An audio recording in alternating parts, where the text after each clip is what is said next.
Life here began out there. These are the opening words of the sacred scrolls, which tells of a harrowing journey undertaken countless centuries ago by 12 tribes of man. Settling in a distant star system, thousands of light years from Kobol, the birthplace of humanity, the 12 tribes would eventually become the 12 colonies and stand together in the twilight of their existence as the United Colonies of Kobol. Much of the earliest history of the 12 colonies is as much legend as fact and remains shrouded in religious lore. What is known, however, is that shortly after arriving in the Cyrannus planetary system, the 12 tribes underwent some sort of cataclysm, losing or perhaps deliberately abandoning much of their advanced technology and knowledge. The 12 tribes, scattered across 12 worlds, endured this dark age until progress and time gave rise to sovereign nations.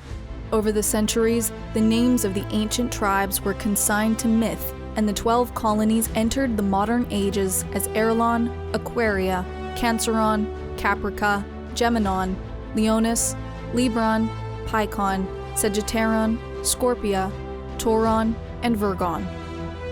While some of these worlds, such as Virgon and Leonis, had prospered, others languished, beset by overpopulation, a lack of resources, unstable governments, or religious extremism. Conflicts arose out of these inequalities, and fighting between the colonies resulted in poorer worlds occupied and exploited by their more aggressive neighbors. On Caprica, the wealthiest and most powerful of the colonies, and considered by many to be the center of human civilization, tech company Greystone Industries began developing a line of prototype robotic soldiers for use in the Caprican military. After a dramatic display in which U-87 cyber combat units prevented a terrorist bombing in Atlas Arena, the U-87 and many other models were brought into service. These Cylons quickly became integrated into life across the colonies, used not only in military applications but in civilian service as well, typically performing menial tasks and labor. Precisely when the Cylons gained some form of sentience is difficult to determine, but their rebellion sparked a 12-year conflict known as the Cylon War. The brutal fighting left none of the colonies untouched, and several outlying settlements across the system were occupied or completely destroyed over the course of the war. Faced with this grave threat to their existence, the 12 colonies signed the Articles of Colonization, uniting every world under a central federal government. As part of this agreement, a new type of battlestar was designed, and the first 12 ships of the Jupiter class symbolically represented each of the 12 colonies. When an armistice between man and Cylon was finally achieved, a newly formed United Colonies of Kobol embarked on a massive recovery program. Former independent governments and institutions were reorganized to fit into the new federal structure, and executive power was placed in the office of a democratically elected president. Each of the colonies remained represented within the Quorum of 12, which served as the upper house of the colonial legislature. While both the office of the president and the Quorum of 12 were based on Caprica, which fulfilled the role of a de facto capital, many other institutions were spread across the colonies. The Intercolonial Court, the nation's highest federal judiciary, was based on Libran, while fleet headquarters was located on Picon. The deep-rooted Cylon threat remained a major influence within colonial politics, and the armed forces were a major priority in every successive administration. The colonial fleet became the primary branch of service. The Jupiter-class and other Cylon War-era vessels supplemented and then slowly replaced by larger and more capable battlestars. The fleet was supported by several other services, including the Colonial Marine Corps, which maintained a presence on battlestars and other major warships. At the height of its power, the colonial fleet consisted of 120 battlestars, thousands of smaller vessels, and various support ships and fighter squadrons. These were divided between various battlestar groups spread across the 12 colonies.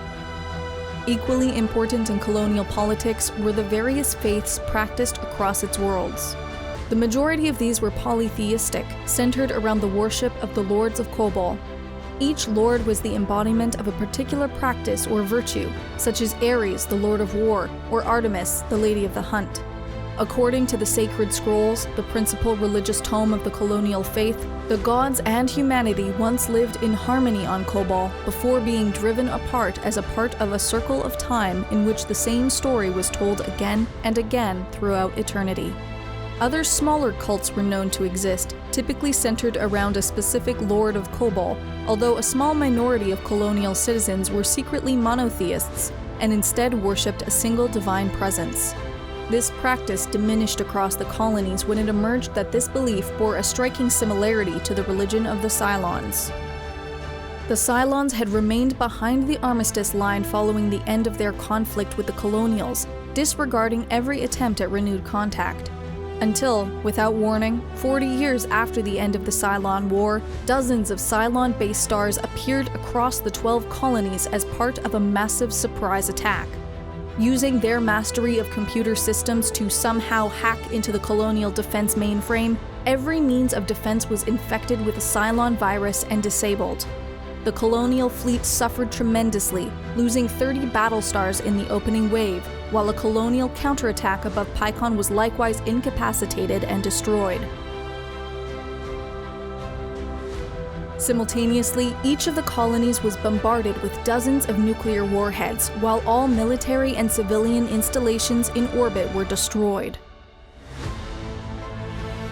After losing Pycon Fleet headquarters, then-current President Richard Adar offered a complete and unconditional surrender, but the gesture was ignored. Adar and his administration were killed a short time later, alongside over 50 billion of his fellow citizens. In less than a day, the United Colonies of Kobol had been completely destroyed, reduced to the few remaining spacecraft that had somehow escaped the Cylon attack.